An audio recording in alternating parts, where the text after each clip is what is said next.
अस्सलाम वालेकुम, मैं हूँ फ़राह इसाक। नफ्सियात में अमूमी तौर पर तो हम लोगों के रवैये, रुझानात, एहसासात, ख़यालात जानने की कोशिश करते हैं।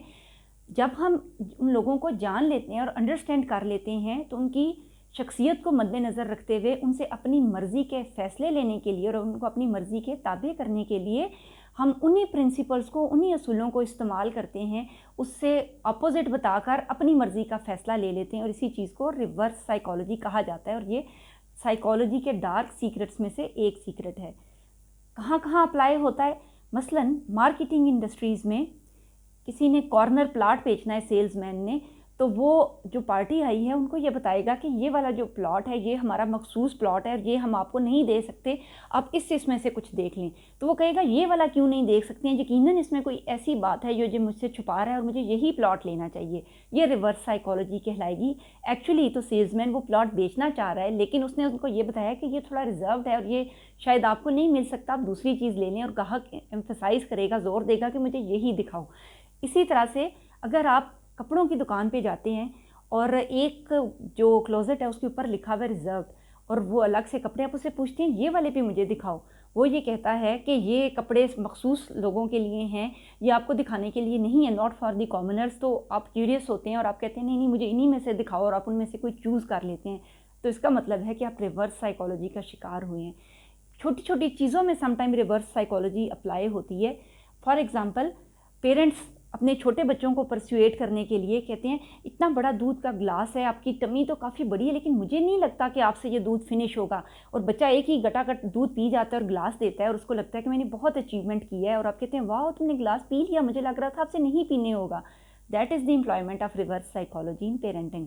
उसके अलावा रिलेशनशिप्स में, स्पेशली रोमांटिक रिलेशनशिप्स में, तो रिवर्स साइकोलॉजी बहुत ज़्यादा यूज़ होती है।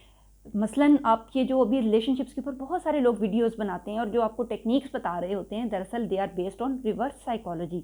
मसलन आप किसी की तवज्जो लेना चाहते हैं, आप हर रोज़ टेक्स्ट कर रहे हैं उसको, आप बीच में एकदम से टेक्स्ट करना छोड़ दें, यू विल बी नोटिस्ड कि एक पर्सन है रोज़ टेक्स्ट करता है और आज उसका टेक्स्ट नहीं आया। उसके अलावा अगर आप एवरी डे किसी के पीछे पड़े हुए हैं, आप रोज़ कॉल्स कर रहे हैं, आप किसी को मनाने की कोशिश कर रहे हैं, आप एकदम से डिस्टेंट हो जाएं और ऐसे अलूफ हो जाएं और बिल्कुल ऐसे बीबे बच्चे बन जाएं, जिसको कहते हैं ना कि मतलब to be in your own limits. तो अदर पर्सन ज़रूर आपको नोटिस करेगा और देखेगा कि क्या हो गया, कि किस वजह से इसने इस तरह से एक कॉमन बिहेवियर था पहले वाला वो क्यों छोड़ दिया। ये भी रिवर्स साइकोलॉजी कहलाएगा।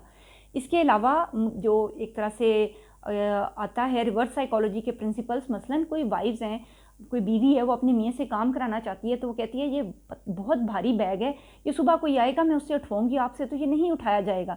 और मियाँ के एकदम से जो एक तरफ मर्दानगी है उसको ज़क पहुँचती है और कहते हैं नहीं नहीं मैं अभी ले कर लेता हूँ, ये कोई इतनी चीज़ नहीं है। और वो इस तरह से उनको मैनिपुलेट कर लेती है और उनको पता भी नहीं चलता। इसी तरह से समटाइम्स कुकिंग का, मसलन कहीं से कोई खाना खा के आई हैं रेस्टोरेंट में, तो मियाँ एकदम से कहता है कि ये खाना तो बहुत अच्छा है, लेकिन मुझे नहीं लगता तुम इस तरह की बिरयानी कभी बना सकती हो, शायद ये तो काफ़ी इसके अंदर चीज़ें हैं। और बीवी एकदम दिल पे ले लेती है और उसके बाद वो आकर उससे भी अच्छी बिरयानी पकाती हैं। तो भी ये रिवर्स साइकोलॉजी है।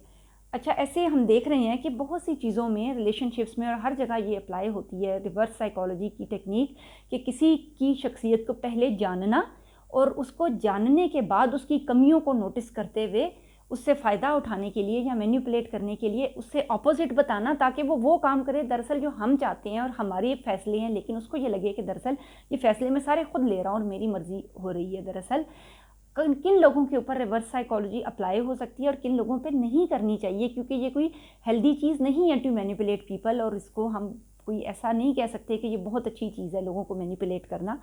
ये ऐसे लोगों पे अप्लाई होगी which are away from conformity, कि जो बाकी लोग काम कर रहे हैं वो उससे हट के काम करना चाहते हैं, वो आम लोगों की डगर से अलग होकर कुछ करना चाहते हैं।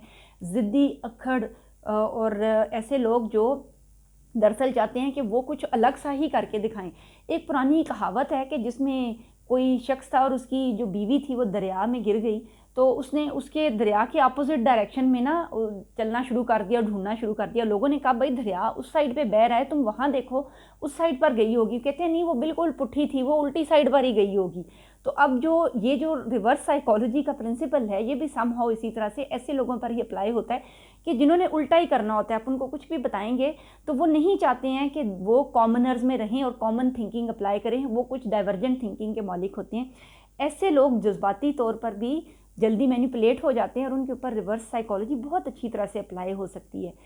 किन लोगों पर बिल्कुल नहीं करनी चाहिए? ऐसे लोग जिनमें लो सेल्फ स्टीम पाई जाती है, यानी जिनकी पहले से ही इज्जत नफ्स बहुत जल्दी डैमेज हो जाती है, जिनकी बहुत सेंसिटिव लोग हैं इमोशनली और इमोशनल ब्रेकडाउन का जल्दी शिकार होते हैं, हसास तबीयत लोग हैं, ट्रॉमास का शिकार हैं, या बहुत छोटे बच्चे हैं और या उनका एक्सपोजर इतना ज़्यादा नहीं है, तो वो बहुत छोटी छोटी चीज़ों को माइंड कर सकते हैं और दिल पे ले सकते हैं। जब आप उन्हें कहते हैं आप ये नहीं कर सकते, तो हो सकता है कि वो बजाय एफर्ट करने के और चैलेंज एक्सेप्ट करने के वो इसको ही फेट मान लें अपनी, और अपनी किस्मत समझ लें कि दरअसल इसने मुझे बताया कि मैं नहीं कर सकता और ये नहीं हो सकता।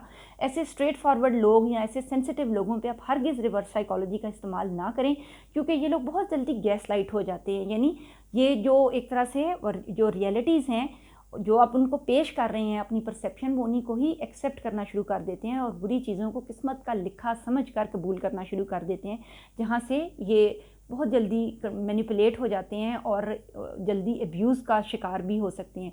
रिवर्स साइकोलॉजी को बहुत शार्पली हैंडल कर किया जा सकता है, स्पेशली अगर हम पॉजिटिवली बात करें तो मार्केटिंग एंड सेल्स इंडस्ट्री में जिस तरह ये इस्तेमाल हो रही है। इसके अलावा इस तरह की बहुत सी चीज़ों में जहाँ पर क्यूरियोसिटी का एलिमेंट पाया जाता है वहाँ पर इस्तेमाल हो रही है। रिलेशनशिप्स में हम बेतहाशा इस चीज़ का इस्तेमाल करते हैं। एकदम से हमें एक बंदा जो बहुत ही बदतमीज़, अखड़ और इस तरह का लग रहा होता है, ख़राब बंदा लग रहा होता है, एकदम से जब वो अपनी जोन में चला जाता है तो हमें एकदम से एहसास होने लगता है कि ये तो बहुत ही अच्छा बंदा था, हम इसको मिसअंडरस्टैंड कर रहे थे शायद। इस तरह से रिवर्स साइकोलॉजी हमारे बिहेवियर्स पे बहुत ज़्यादा असरअंदाज होती है। अपना ख्याल रखिएगा, अगली क्लिप में मिलते हैं। अल्लाह हाफिज़।